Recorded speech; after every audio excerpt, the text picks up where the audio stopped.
మీ remote control ఎవరి చేతిలో ఉంది? ఎప్పుడైనా ఆలోచించారా?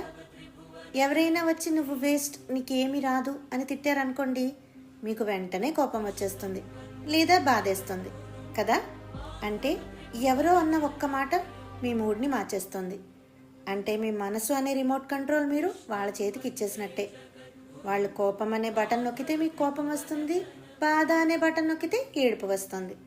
కానీ అసలు నిజం ఏంటో తెలుసా? నీ గురించి పక్కవాడు చెప్పేది కాదు, నీ గురించి నీకు తెలిసింది మాత్రమే నిజం.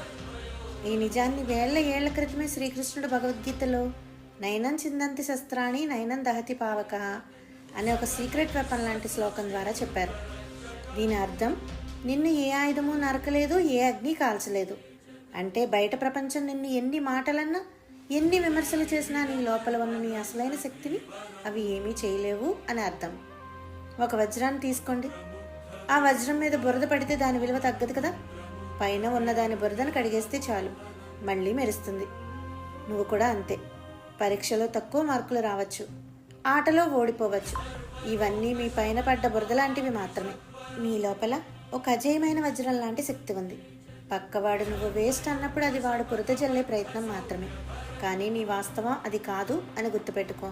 నీ శక్తిని నువ్వు నమ్మిన రోజు నీ ప్రపంచంలో ఏ మాట నిన్ను ఆపలేదు.